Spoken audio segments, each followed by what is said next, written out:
Assalamualaikum warahmatullahi wabarakatuh. Kami dari kelompok 6 dengan mata kuliah kimia organik akan mempresentasikan materi kimia organik yaitu tentang fosfolipid, prostaglandin, dan eikosanoid. Tim kami terdiri dari saya sendiri yaitu Diana Yulistari, Gusti Anggita Putri, Rafina Nakia, dan Sakina Salsabila. Yang pertama, pembahasan pertama itu tentang fosfolipid. Fosfolipid sama seperti lilin lemak dan minyak yang merupakan ester asam karboksilat. Fosfolipid juga ester asam fosfat, yaitu H3PO4. Berikut ada fosfolipid asam monoester, terus fosfolipid asam diester, dan fosfolipid asam triester, dan asam karboksilat ester. Fosfolipid terdiri dari dua jenis umum, yaitu gliserofosfolipid dan milin. Gliserofosfolipid didasarkan pada asam fosfatidat yang memiliki tulang punggung gliserol yang dihubungkan oleh ikatan ester kedua asam lemak dan satu asam lemak asam fosfat.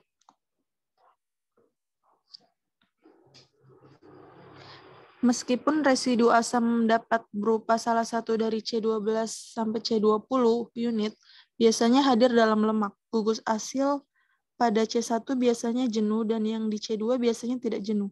Gugus fosfat pada C3 juga terikat menjadi alkohol amino seperti kolin, yaitu HO-CH2-CH2N, CH3-1, etanolamina, HO-CH2-CH2NH2, atau serin, HO-CH2-CH2NH2, CO2H. Senyawa tersebut kiral dan memiliki konfigurasi L atau R di C2, seperti terlihat pada gambar. Nah, selanjutnya ada sphingomyelin.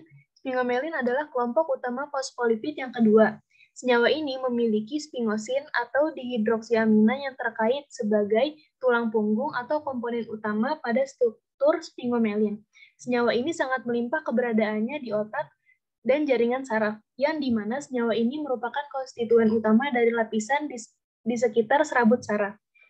Pada hidrolisis, sphingomyelin menghasilkan sphingosine, kolin, asam fosfat, dan C24 asam lemak yang disebut asam lignoserik.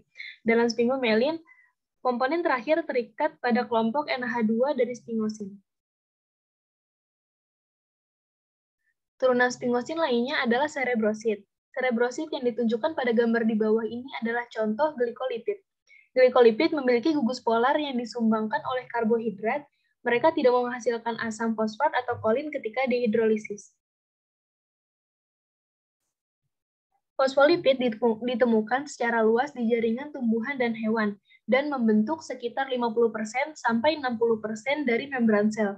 Karena seperti sabun yang memiliki ekor hidrokarbon nonpolar panjang yang terikat pada kepala ionik polar, fosfolipid dalam membran sel tersusun menjadi lipid berlapis ganda atau lipid bilayer dengan tebal sekitar 5 nm.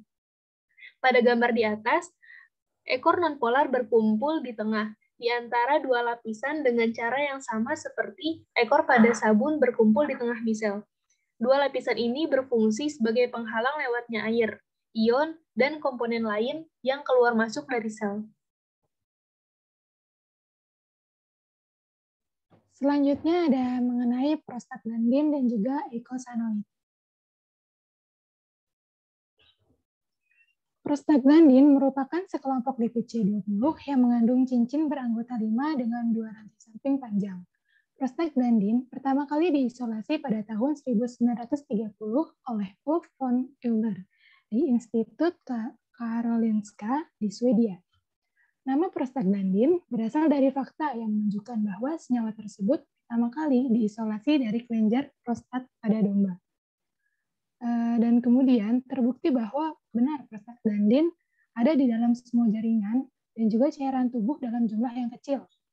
Beberapa manfaat prostaglandin dalam tubuh yaitu diantaranya yang pertama, dapat menurunkan tekanan darah, lalu dapat juga mempengaruhi agresi produksi darah selama pembekuan, menurunkan sekresi lambung, mengendalikan peradangan, mempengaruhi fungsi ginjal, mempengaruhi sistem reproduksi dan juga merangsang kontraksi rahim saat melahirkan.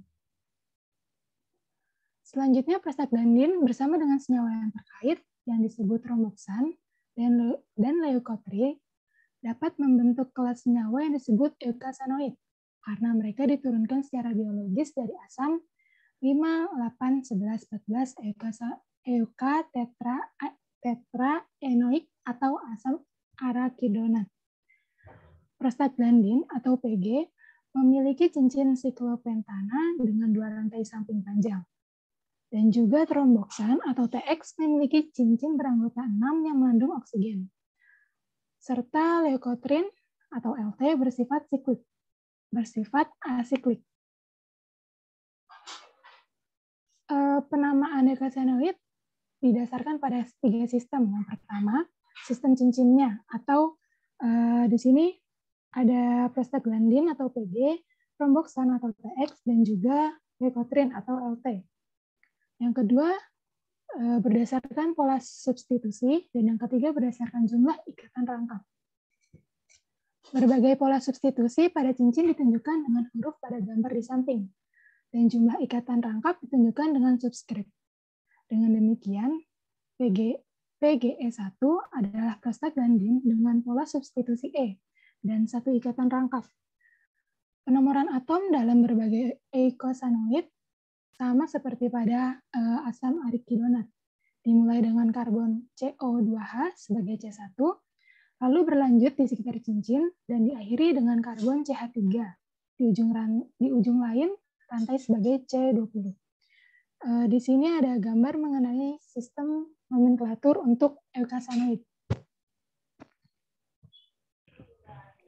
Selanjutnya yaitu biosintesis eikosanoid dimulai dengan konversi asam arakidonat menjadi PGH2 yang dikatalisis oleh enzim siklooksigenase atau COX yang juga dikenal sebagai PGH sintase atau PGHS. Ada 2 macam enzim COX yang mana mencapai reaksi yang sama namun mempunyai fungsi yang berbeda. Yang pertama ada COX1 yang mana fungsinya itu melakukan proses fisiologis normal pada prostaglandin. Kemudian ada COX2 yang fungsinya adalah menghasilkan prostaglandin tambahan dalam menanggapi artritis atau kondisi peradangan lainnya. Obat-obatan seperti Vioxx dan Bextra dapat menghambat kerja enzim COX2. PGHS atau COX menyelesaikan 2 transformasi. Yang pertama yaitu pada reaksi awal adalah konversi asam arakidonat dengan O2 untuk menghasilkan PGG2. Lalu dilanjutkan dengan reduksi gugus hidroperoksi atau OOH menjadi alkohol yang merupakan PGH2.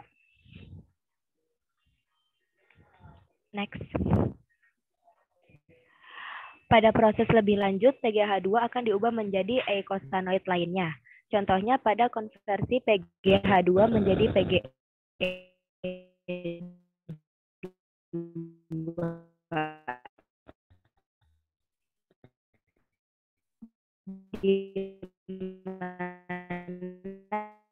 Pada proses ini juga yang dikatalisis oleh enzim PGS memenuhi dan perannya juga tidak diketahui sepenuhnya. Namun satu kemungkinan bahwa anion glutathione tiolat memutuskan ikatan OO di PGH2 dengan menyerang salah satu atom oksigen dengan reaksi SN2 sehingga menghasilkan senyawa intermediat tioperoksi yang mempunyai rumus RSOR aksen yang menghilangkan glutathione untuk menghasilkan keton PGE2. Nah, ini merupakan gambaran mekanisme dari konversi PGH2 menjadi PGE2, di mana pada mula-mula itu asam arakidonat diubah menjadi PGH2, lalu diubah menjadi senyawa intermediat tioperoksi oleh enzim PGE sintase yang juga dibantu oleh koenzim glutathione untuk memutuskan ikatan O sehingga diperoleh keton berupa PGE2. Next. Terima kasih untuk perhatiannya. Kekurangan dan salah kami mohon maaf. Wassalamualaikum warahmatullahi wabarakatuh.